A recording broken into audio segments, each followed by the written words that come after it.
pretend to know the ways of the world. A means to an end seems the way. Who has the most of whatever is best? All the better. May the best man win. An eye for an eye is the blind man's rule. Brought to you by Open Letter and 3%, in which we take a book or series of books, break them down bit by bit, section by section, talk about them, analyze them, critique them, have fun, make jokes, talk, banter, babble. I'm Chad Post from Open Letter Books, joined as always by Brian Wood, author of Joytime Killbox. Howdy doody, Chad. I'm questioning, I didn't know, what are we doing for intro music this season? Does it change each episode? Or based on like shit that I just feel like playing for people that nobody, like none of my friends will listen to music I send to them. So I just make everyone that's listen to the podcast, listen to songs that I want people to listen to. Yeah. Because I'm wondering, I'm sort of egotistical that way. Well, I know like typically you try to have it, you know, somewhat thematic or. Yeah. So are you thinking like early British, like 60s experimental rock type stuff, or even contemporary unloved versions? Yeah, that definitely. Anything about murder seems to fit. Kill Your Idols came to mind. Sure. Yeah, no, I'm just curious with Ann Quin. Like obviously, like if you know, it'd be a lot easier with somebody like, I know you're a fan of Kathy Acker, for instance, to try to figure out a playlist for her would be pretty easy. It'd just be kill the patriarchy. You know, there is a playlist. Aggressive. Yeah. She did the album with the Meccans. Pussy King of the Pirates album. Yeah. So I'm just curious though with Ann Quin for this season, if there'll be like some sort of like a playlist of figuring out like, I feel like it should be like 60s, kind of like the early punk type vibe. Although this section of like, just to frame for anyone who's not already aware, we're reading 5 books by Ann Quin this season, and we're starting today with Berg. We got a suggestion to play any music by Roy Wood and The Move, which I will definitely look to make that happen. This one seems to me like a very Morrissey sort of section. Like, man, Meekins. I'm Chris, I'm never sure which way to say it, and I'm always going to say it wrong. So there's that. But but this has that very like sort of Morrissey like sort of vibe to it. Like guy with the trench coat trying to find his dad. I mean, that's a murderer's dad. So this is your first experience reading Ann Quin. So Berg, just to set this up, the whole story is contained within the very first sentence. A man called Berg, who changed his name to Greb, came to a seaside town intending to kill his father. Boom, you go. That's all that is the plot, is that he is going to try and kill his father. We get some details about like why to some degree. Also some details about what his father is doing in the seaside town that resembles Brighton. And some other like fun and funny and strange things that happen throughout here. But the real plot of the first half of this book is that he goes to this town, he's gonna kill his dad. Yeah. Well, first and foremost, I don't know if people read, I know different versions have different introductions. This Delkey version, really great introduction as well. I liked reading that. I have like 4 or 5 like touch points that I would have thought about at this time. And I like that Giles Gordon hit all of those. So it made me feel good that I knew the references, which is very rare for me. It's like, yeah, because I was thinking at this time, like, oh, it's probably built upon, you know, we talked about Osborne, or like he mentions Pinter. So like Harold Pinter makes sense for the dramatic works, being experimental or weird. And then obviously like things like Lucky Jim, like coming out of that angry young man phase of England. But I did like this ending paragraph where he talks about, this is for you, when I first read Ulysses, and then also 4 Quartets, I found them thrilling but difficult. Now they yield up their meaning easily. I don't know about Ulysses being so easy, but it gets easier. It gets easier. But not, I hope, all their meaning. when I first read Berg in '64, I found it exciting, although somewhat hard to comprehend, like Pinter's early plays when they were first performed. Reading Berg again in the new century, it seems straightforward and rather lyrical, almost traditional. Which, yeah, I think that's really interesting because I'm interested in your take on it because I have read it. I read it before, and so you have the Delkey version, of which I'm going to say I think I wrote this copy, and it sucks. Okay. There's one point in this jacket copy that I'm really disappointed in myself for specifically, and I looked up the End Other Stories one, and theirs is different, and I approve it and think it's better. I was a young child. I was still learning how to do this, but I've read it before, and I'm going back in and kind of remember some of the main touch points, but not really the details. But it does seem more straightforward than I remember it in a lot of ways. Although I do also feel like, and we can get into this, that the style is kind of reminds me of Ulysses, but also reminds me of like contemporary Irish and British female writers, in which a lot of things are like, telegraph's the wrong word, but they're like shorthanded. And like if you're not paying attention to what is being described, it's not explained necessarily. Like you have to keep up with the point of view and and where things are, and they can switch like real quick in terms of setting, but also in terms of like, wait, what are you describing? And you're like, oh wait, okay, I get it. Like if I didn't know the referent isn't always there, but we can get into that part. But in terms of like the reading and the understanding versus not understanding, where are you on this? Given that this is your first Ann Quin rodeo. I see why like it could be difficult or challenging. Like I get it. It's definitely there.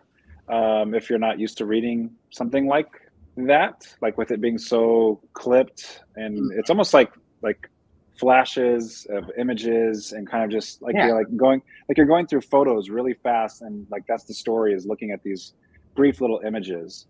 Like I wouldn't say that it's hard, but I have to keep thinking back. Like if I was reading this in '64, it would have been a little wild, right?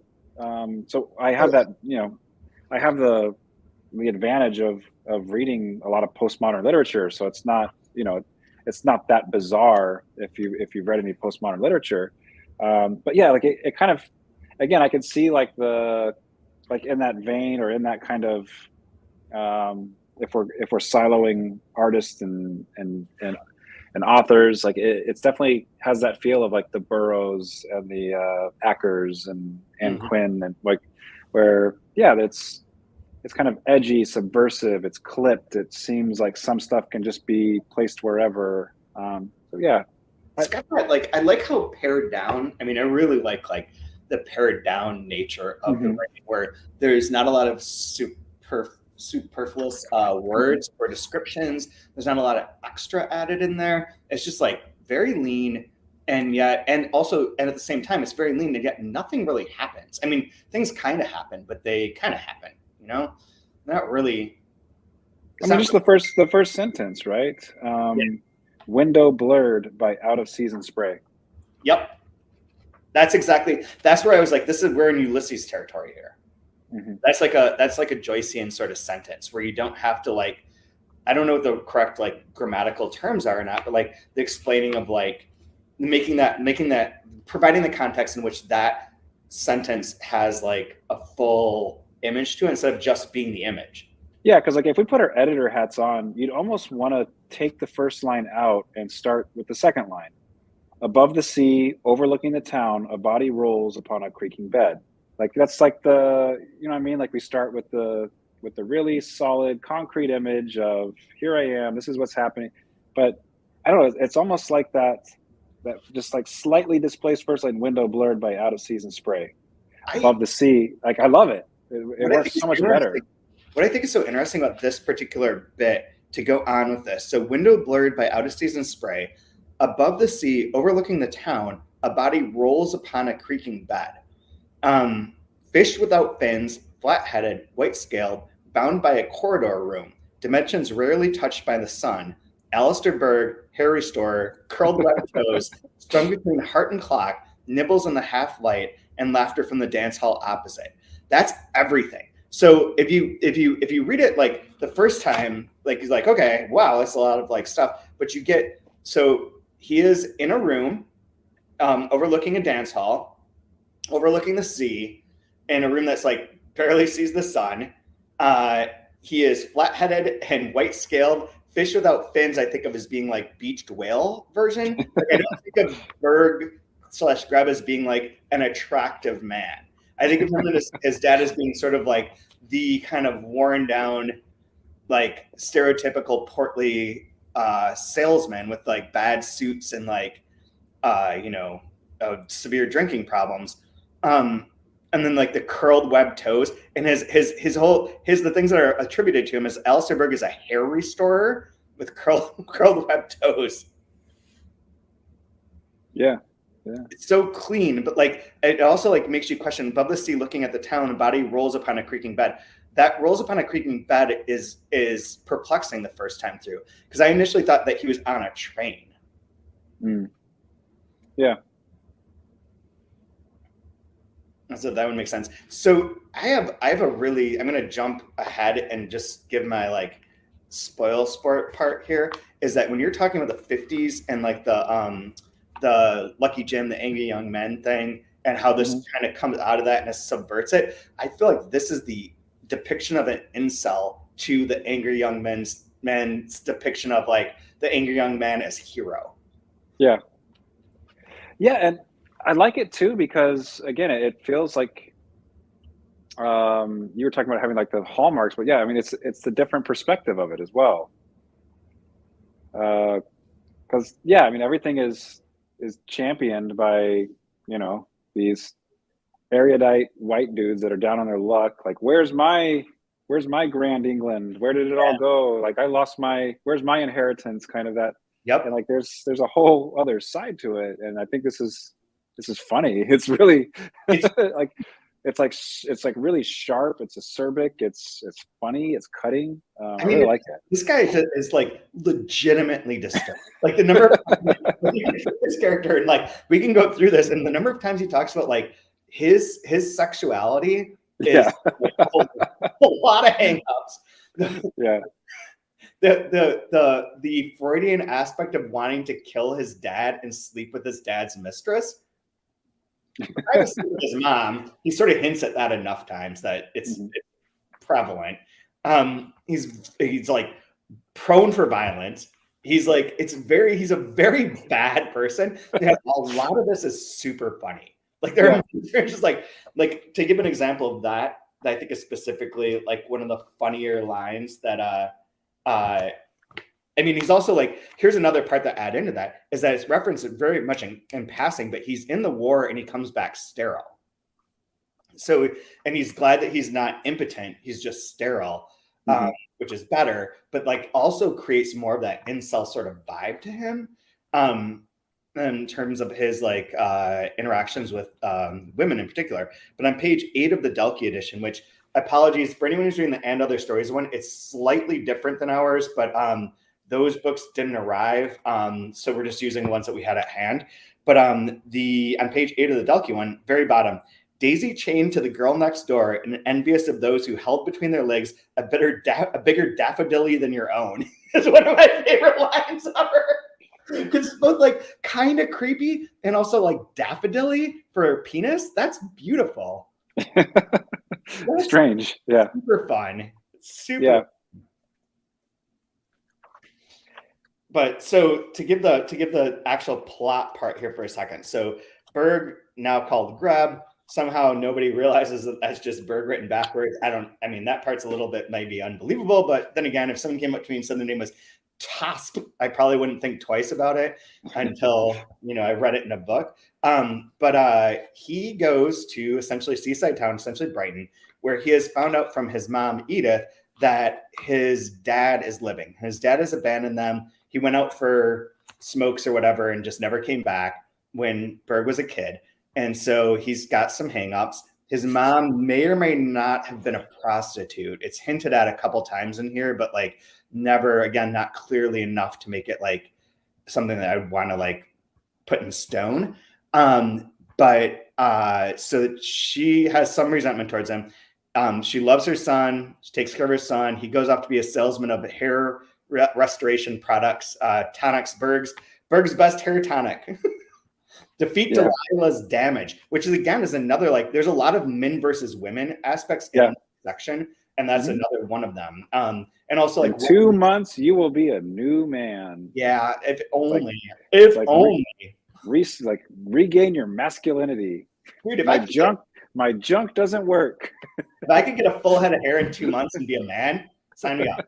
I'll buy your tonic. I'll drink your tonic. I'll rub your tonic everywhere. I don't care. So he goes there to finds his dad, who is living with a woman named Mrs. Goldstein, Judith Goldstein. And so he's like, well, I wonder what happened to Mr. Goldstein. But like Berg's dad is living with Judith, or Judy as they call her, which also comes back to like a Punch and Judy sort of vibe, as like a very easy sort of name reference. But so Berg's dad is living with her. They're having their sexual thing, living together. And he takes the room right next door that's separated by a partition, which I had the hardest time figuring out exactly what a partition would look like in this time. But I assume it's just like essentially plywood. It's like a sheet, basically. Like it just moves. It moves. There's no privacy. It's made of wood, but it moves, and he can dig through it if he wants to create a peephole so he can watch them bang. There's so much strange about this. There's so much strange about it. Well, first and foremost, I have to say I just had an essay with my students. I made them read a Kurt Vonnegut essay, and his first piece of advice in the essay is don't use semicolons. Oh, which I love because this is all semicolons. It's so many semicolons. I think the line by him was, "Here's a piece of advice: don't use semicolons. They're hermaphrodite transvestites that mean nothing or do nothing or something like that. All it does is prove that you went to school." Hashtag cancel Vonnegut. Yeah, cancel Vonnegut. No, that's not a canceling thing, because that kind of is exactly what the semicolon is. But yeah, tons of semicolons. So many semicolons. So many semicolons. I love it. Yeah, I was there. I'm there for that. And all these like the weird setup of one of the things I'm like curious to ask you about is so he's there, and then he references there'll be a lot of these little parts that are set off in block quotes from his mom. So like, oh, Allie, I don't like you going off to see him like this. I'm sure it's not the proper thing to do. I mean, he won't ever recognize you, let alone acknowledge you after all these years. And I believe that these are all in letters, but there are points where that seems to strain the credibility of it being written. That it seems like maybe this is the mother he has in his head writing to him. Yeah, it's almost kind of like an experimental form of dialogue in some ways, like a super ego or something. Yeah. This, if you want to go deep into like a Freudian analysis of this, it's just sitting there. And that's kind of one of the things I thought with the Giles Gordon thing too, of like in 1964 that was around, but he references Artie Lang, who's also like incredibly important, someone that I really, really liked in college too. An incredible like philosophy psychologist. But like the Freudian stuff was there, but like this is really putting it into practice in a way that's like, I feel there wasn't that many books that were this like on the surface Freudian. Mm-hmm. You got the three thing, the replacement of the father, when I have sex with the stepmother. Like there's like, I mean, it feels very much in that, like you could read into that. There's one section I just kept marking that just towards the end of our reading, was just like, this is like so spot on. Another thing was that the dad, Berg's big deal is that he has a bird that he loves and a ventriloquist dummy. And when he talks about the ventriloquist dummy, he talks about him as his son.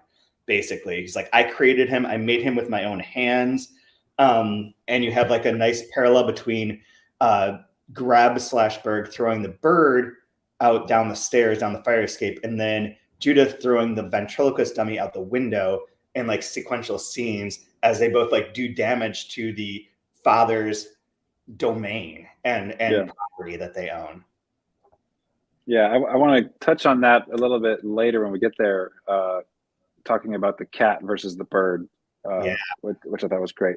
But in this beginning part, I noticed another thing she's doing is she's doing this strange parallel with like biblical imagery, especially the Jewish Bible or the Christian Old Testament. There's like lots of like this juxtaposing of biblical imagery and sexual imagery that she keeps doing back and forth, which I found interesting. Because I mean, obviously there's Delilah, which is in big bold right there, Delilah's damage. But even more like just with like, I'm not really like a name person, but you know, Judith and Edith are both Hebrew names, like Judith being the person that beheads a Babylonian king and saves the day. In a lot of oral traditions, Edith is the name of Lot's wife, even though she's not named. I couldn't remember where Edith was. Yeah. And there's other places, but I found that part kind of interesting. And then I guess it's kind of like one of those things, like once you start looking for it, you start seeing zebras everywhere. But like even like little things like on page 4, like photos of nudes Nikki and Bert kept pasted in their scripture books. Yep. Relieving the laceration of Miss Hill's vagina. So like there's that, like what an odd place to keep your pornographic images, right? You're in scripture books. I mean, it is. What's interesting with the sexuality in this book is that it is so bald and like unadorned. Like it doesn't feel like the kind of earlier versions, like maybe not Henry Miller per se, but like where sexuality is like, you know, kind of edgy, you know, not something you're breaking a taboo. And then this is just like so normalized to the point where like it's almost unremarked upon in terms of the characters being like that part that you just read. So you just read the beginning part. Like photos of Nikki and Bert kept pasted in their scripture books, relieving the laceration of Miss Hill's vagina, spinsterhood personified with their sadistic fascination for boys' backsides. Alistair Berg, come here, bend over, please. Like those things are just like there without like calling attention to the like transgressive part of it. That and then in the next page or 2 pages later, where is it? On 10, Edith's tears not coping, timid among robust mums. You discovered dormitory pleasures, what is considered a pretty boy at the age of 9 to be taken advantage of. And then this was one of the quote unquote letters, the block quote letters that I'm not sure is a letter. Oh, Allie, I would rather you had died than bring me this dreadful shame, this terrible sorrow. I don't understand the evil lust in you. You've taken all the joy out of my life. Which seems like not a letter particularly, but something that's internalized as a figure, like sort of the Foucaultian panopticon sort of vibe of like what the other figure is within him. Yeah, I like that you bring that up too, because it's that I love it when writing, especially talking about bodies and you know our private parts and whatnot, that it's just like unsexy, unadorned, and just kind of like to call a vagina a laceration for like there's that. I love that type of writing. That's one of the things I really love about Ackroyd. It was like so raw in the telling of genitals, where it's just like, oh, okay. I mean, even the first paragraph, this was going to be one of my lines of the week, but consolation and masturbation, pornographic pictures hanging from branches of the brain. Yeah. There you go. Got it. So yeah, he starts off, he goes there, he sort of, he talks this first chapter a lot about like that setup, that they're living next to him, they're involved, he wants to infiltrate, he doesn't know how to infiltrate, he wants to, you know, be able to do it in the right way so he can murder his dad, you know, that's his goal, is to murder his dad as revenge, to like take care of this issue.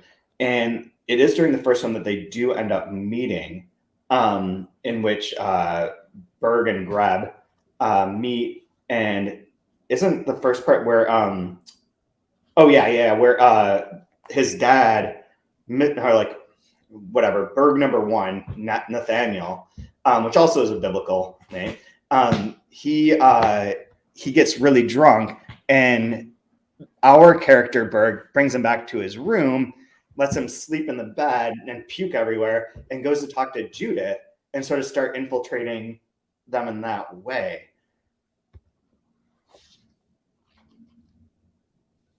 Yeah, it's such a really weird triangle of characters. Yeah. It's so bizarre, and it keeps getting more and more bizarre. I love it. Even earlier on, like this one with in the Delkey version, top of page 18.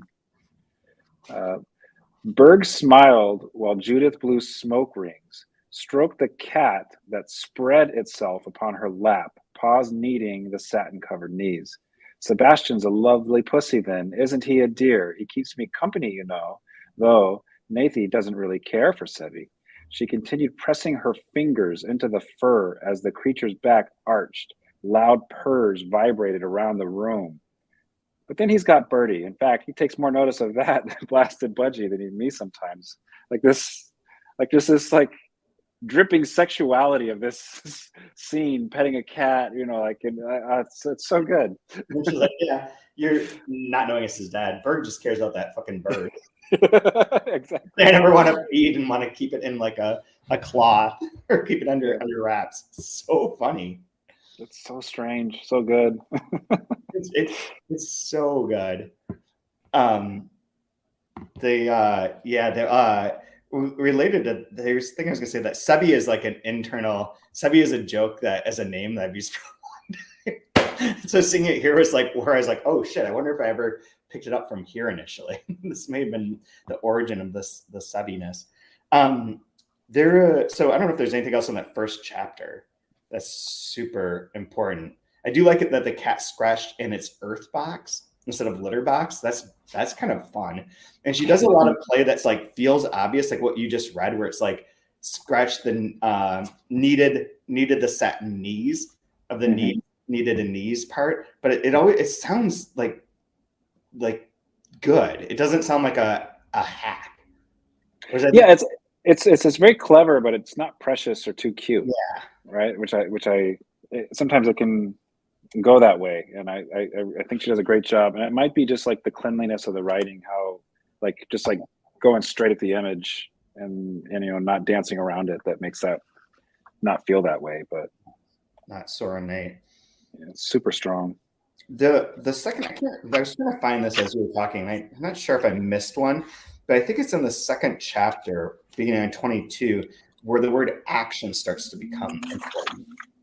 And this relates to the idea of like manhood within this book, is that it's constantly involving action. He wants to take an action, do an action, have an action, make an action, perform an action, murder his father. There's action, action, action. So like on 23, definitely that supreme action is to dispose of the mind, bring reality into something vital, felt, seen, even smelt. A man of action conquering all. And in this case, he's talking about suicide, but nevertheless, it is like the definition of a person and of a man in particular is one who can perform an action, which also like relates, I think, to the sexual elements of it, where he talks frequently about like the women, and it feels almost like he is sterile, as we know, but it also feels like he's got like a real corrupted sense of like his own sexuality, and yet like that is a performance of like action.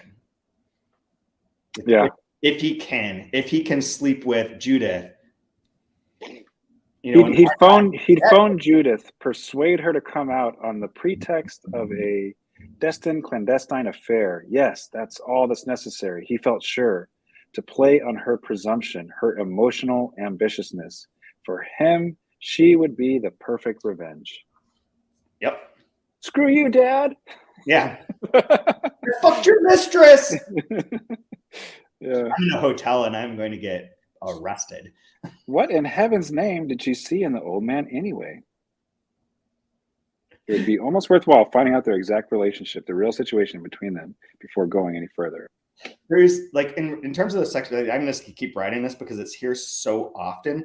On page 24, the next page is another part where they're talking about when he was like, when he's thinking back to like being a kid with his mom, and he's like, yeah, I know what you're going to read. And later on in the season, blackberry picking, scrubbed down shyly by Edith, who had a permanent blackberry patch hidden, watching through a crack in the door. Were other women the same? babies came out of the breast. No, they don't. Like, it's a really, like, the black braid patch thing I think is funny, because I'm like, well, that seems like a good double entendre of sort. And then they talk about like where the kids come from. No, they don't. They're cut them out open near the navel. I know because my sister's got a scar there. Don't be silly. They comes where they piss. Confirmed, convinced, until a handy illustrated book, torn from cover to cover, followed by a girl in the town boastings, experiencing every position until he felt sick and aware of an urge to destroy something. And this is one of the parts that I marked as being like a very much like the incel aspect of like and this is where I feel like his sexuality is weird in this way that's like childlike and direct and like there's something that's off. It's wrong. There's something about this that's not healthy. It doesn't feel healthy. And that as a result of that, he wants to like have sex with Judith to like prove his revenge and to take action and to show his dad. And then also wants to destroy something. And those both things kind of tie together. Well, you know, it's the Jungian presupposition of the shadow. I tell him, you got to make your bed. You got to get up and make your bed first. If women are rejecting you, it's not their fault. It's your fault, eh? I don't know if anybody will get that reference, but that's my my best impersonation of incel God. Wait, are incels also called chads, or are those different people? I have no idea. Okay. That's all meme. It's all memes to me. I'm not sure. I can't remember. It might be. If it is, that makes it even funnier. But if not, I'll have to research it. There's chads and there's giga chads. I don't know. What? Yeah, I know. There's like, I don't know. It's like a Sigma level chad. I have no.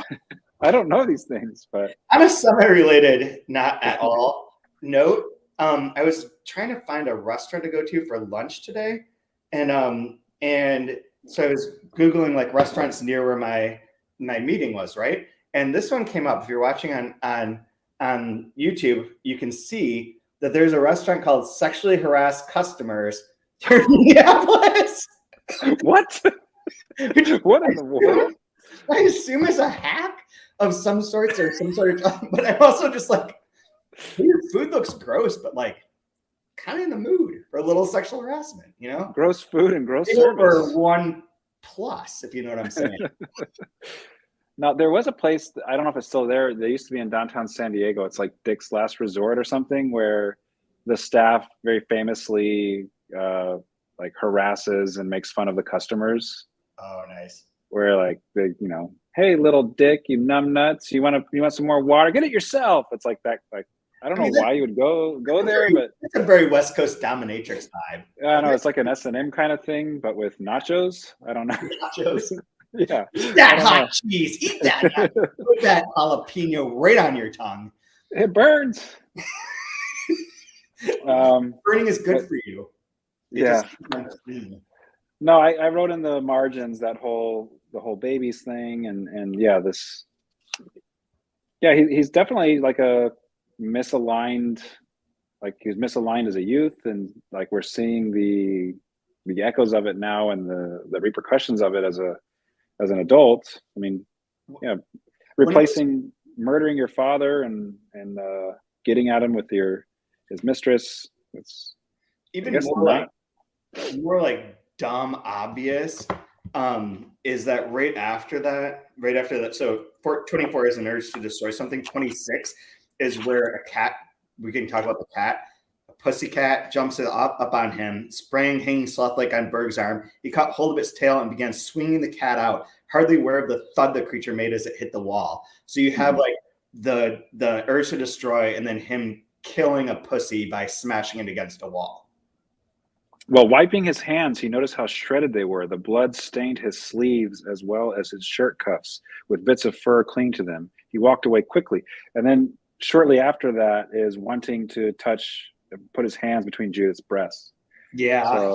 So again, there's the violence, there's blood, there's the fur, and then there's the sexual urge right after. Right. And it's kind of a mothering, like the breasts become very mothering. But he does, it's not in this part, but it's later on, I think, where he's like, oh, I would like to, like, you know, I can't remember if he's like bury my head or whatever into her cleavage. And he's like, but maybe my dad's already like left his tattoo there or whatever.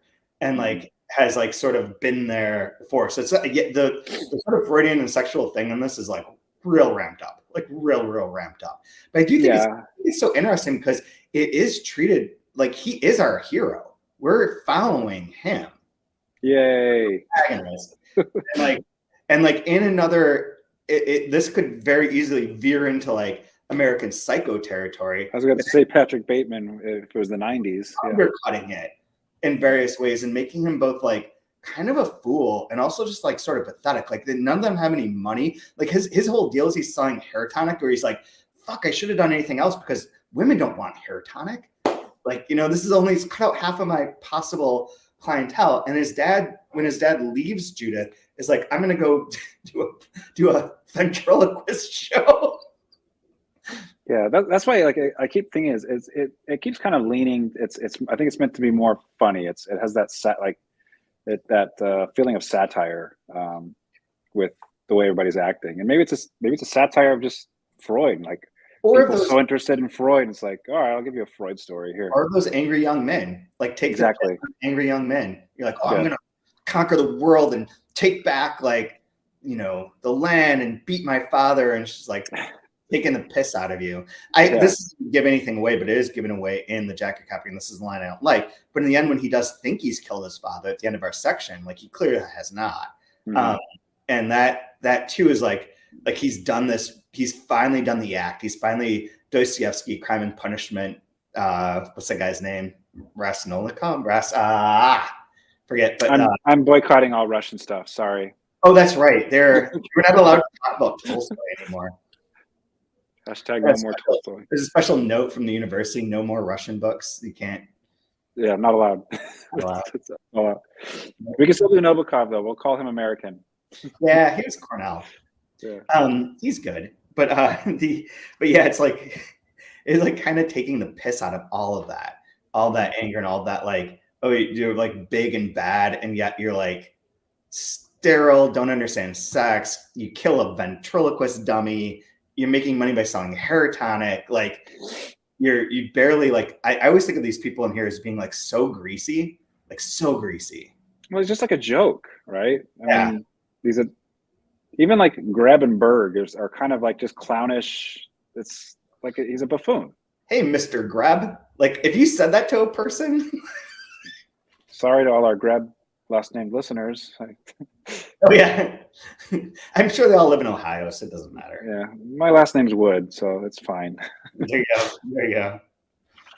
Yeah, and like, there's one other thing related to that relates to the Freudian thing on 27 is like his idea of being action and of being able to do this thing makes him a momentary god.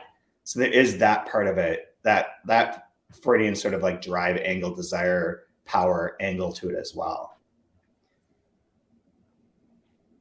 He says it does make me wonder if he does have some like some other level of impotence, because even words like hanging sloth, like in that one, a limp body, like there's kind of like lots of like impotent language in there as well. And this part that I'm referring to on 27, if I simply say I am or I love, these are hardly enough. Not even the most indulgent of all actions. I shall kill can make me declare I am, therefore God is. Why the power, the grace of being a god momentarily? Surely one can gain this state for longer. Yeah, if only we could become the Ubermensch we were meant to be, huh?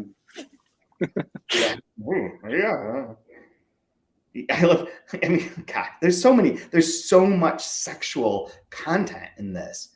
Like just flipping pages, page 30.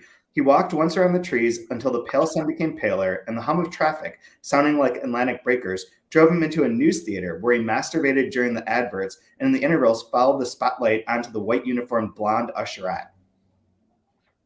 Yeah, not to mention the letter that he writes to when he's writing his mom a letter, and then God, you're very, very open with your mother. Holy cow! Yeah. There's a lot of sea. There's also a lot of sea imagery as well. Like a lot of the chapters end with the sea. Like we start with the sea, and chapter 1 ends with sea imagery, and I think chapter 2 as well. The distance. Yeah, the hissing of the sea. Where's 3? 3. 3 ends with like, I don't know if this is 2 or 3, but the burnt smell, which also shows up a lot. Mm-hmm. Like burning flesh in the sea. And it reminds me a bit of like, and all the, one of the encounters, like anytime that he encounters like his dad or anyone out when he's like out on the town or whatever, and he like hides against a wall or like tries to not be seen. It makes me think of like a Godard movie. Yeah. That just comes to mind as like that sort of like you're kind of mad, kind of like a little goofy at the same time.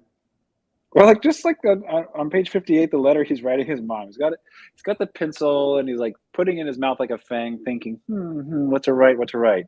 Dear Mom, how are you? Everything here is fine. Goes along, and we ends with meanwhile. Well, I'm gonna fuck her too. That's like, how do you go from that to that? Dear Mom. Dear Mom, I am going to murder my dad. Also, I'm gonna fuck his girlfriend. Yeah, so he gets involved with them in a few different ways. Like he does get involved with like with his dad in terms of helping him home from being drunk, and then it becomes clear that Judith is willing to like entertain him, I suppose, unless that is like unreliable narration sort of like viewpoint or lens that's being placed on it. But she seems like, at least from the moments in here, to be willing to like at least entertain that, and invites him to a big party that they had, which I believe is on Guy Fawkes Day, which would be November 5th, which I think maybe gives us like a time in terms of the year when it's set, which also seems right. Like the things are coming to an end. It's like this week, cold on the seashore. Like it's got that kind of like that vibe, that dark, gloomy sort of bit to it. And then he believes in the end of this that during that drunken party, the ventriloquist dummy gets thrown out the window. They try and burn it as a Guy Fawkes effigy. It gets rescued maybe, and then he doesn't really remember what happens, but he remembers like holding on to like his dad's neck, and he's got like a body wrapped up in like a blanket. And he thinks that he's convinced it's his dad. He's got to get rid of it. And he's also like weirdly calm about that. It's like, well, I'll just go to the train station and like, ask someone for money since I can't afford a ticket and just take the dead body that way. Or maybe I should just stay here and put it under my bed. And like, how long will it take till it smells? All very, very, very, very bizarre. And like a very like strange way of like the psychology of like if he really had just killed his dad, this is a really bizarre set of reactions to that. What year was Camus the Stranger? I want to say 46. 46? Okay. It just makes me think like the idea of like I killed mom. Was it yesterday? Today? When was it? Like it's that idea of these strange disaffected youth. 42. But 42. This one for me though, it's almost it's kind of like grotesque to the point where people are just caricatures, right? Which is to me, which makes it, although it's like heavy and hard and super dark, there's like it's humorous throughout. Yeah, it really does, and like some of it is in their ways that they say things, but also like the sort of like absurdity of like their actual interactions. In fact, he's like trying to get the bird in the cage, climbing up the fire escape to his dad's like hotel room because his dad's gonna have to escape without paying the bill, and then he like locks his dad out and like orders coffee. Like it's like really fucking weird. Like the situations are weird. But yeah, this is where 75. If someone did like we do have this as a PDF, so I could actually do this, but like the word action shows up so many times once you start noticing it, and it might be the bitter mind hop zebra thing, but 75 has like, I've done it, accomplished it, so-called action, at last action. Action is in here a lot, which plays into that existentialism. Yeah, but like action is experience, right? And it's about collecting experience, it feels like, because he's actionless and he's, I don't know, he feels somewhat inexperienced and naive and like even before that, right, where he's 59 when he's like looking in the mirror. If I turn, perhaps the whole structure inside would rattle like a box of nails, but I'm damned if I'll allow the old bastard to get away with it. With the past, I, the son, have every justification. People will sympathize, might even be considered a hero. Like, yeah, so strange. Our listener Chris pointed out, they shared on the YouTube thing, that is a comment. I never noticed the connection between wood and post. Yeah, they're both made up names. So now we just need like Professor Nail to show up and to take care of us and to hammer us correctly. Don't say that. Don't say things like hammer us correctly anymore. No, I mean it like Martin Luther getting hammered. Got it. Yeah. Yeah, come on. Yeah. Jeez, get your mind out of the gutter, Chad. I mean, this is the gutter. We are in the gutter. This book is the gutter. Okay, so according to Chris, the word action appears 19 times. Oh, wow. Okay. That's a significant, I would assume, a significant number. That's a lot of action. It does have it, so it ties in. We talked about it during both of the last two-month reviews, but we've never done a nouveau roman writer, but that's kind of like where she sort of sits in between like this sort of Kathy Acker, like everything's broken, everything's available to play with. And the nouveau roman that has like a sort of constrained sense of like, how do you craft a world in a mind? And a lot of repetition occurs within those books of like, both like in the sense that like, even Bergen here, like you think the same things, like we think the same thoughts over and over again, or say the same sort of things over and over again. And that sort of repetition builds out the reality of it. And the fact that like action is repeated so many times is kind of leans towards that sort of Natalie Soro, Robbe, and even like Samuel Beckett side of things that she's like playing with, but also subverting by making what is essentially like a pulp book. I mean, it's a pulp porning book at its core. You want to watch this guy who's like has tons of sexual hangups that's going to murder his dad and fuck his dad's mistress. That is like a pulpy sort of setup, right? And writes non omnis moriar on his on his mirror. Yeah. Whatever. Yeah. It's so do you like it so far? Yeah, wild opening. I'm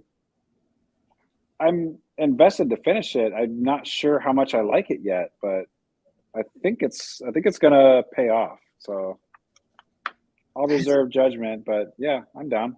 My feeling is that it's gonna keep getting weirder. Yeah, I hope it gets weirder, raunchier, and like I want it to just spiral into more madness is my hope. I hope this is just the beginning. So we'll see. Of this pervy ass book that we're reading. Yeah. Do you have any final things that you want to say about it?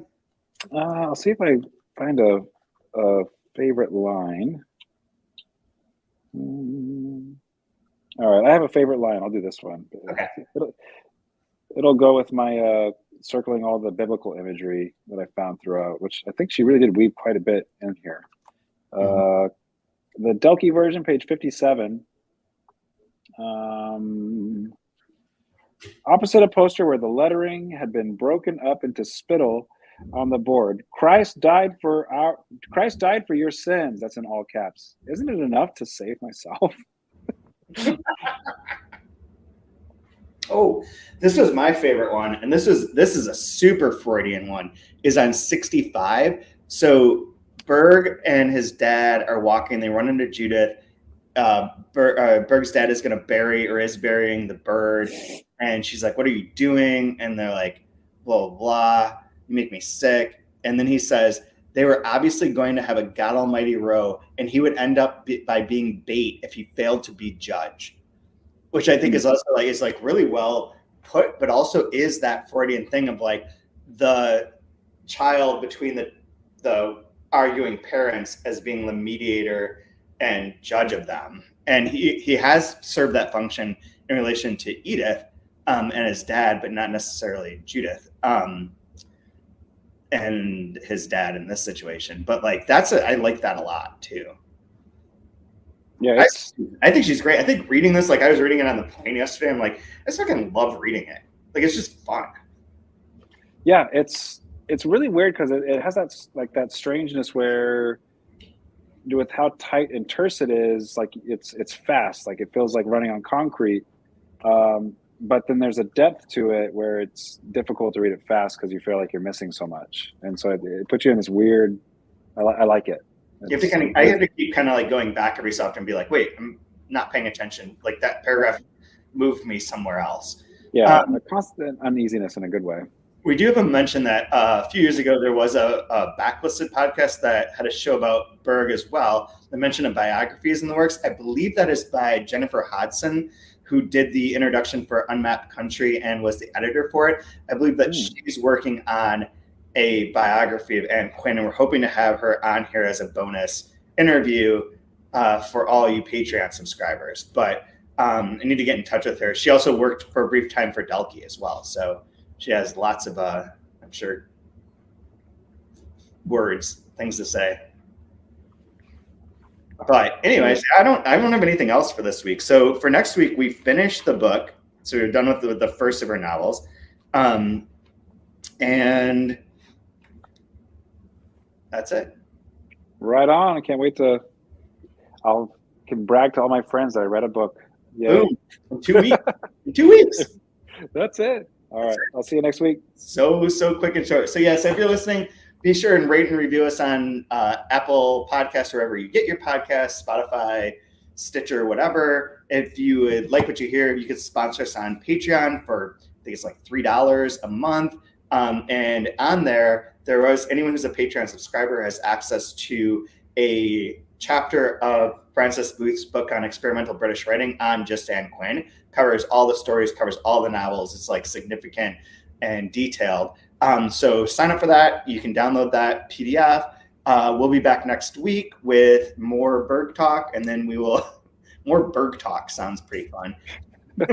We'll do that, and we'll keep on going down and see what happens. Because this is like her third written book, first published book at the very start of her career, and it's during this that Robert Creeley helps her get the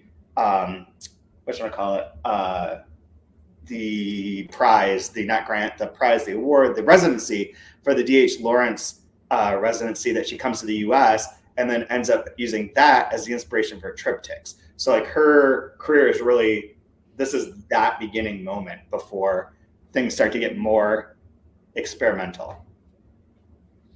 Excellent. See you next week, everyone. I'm nobody's fool.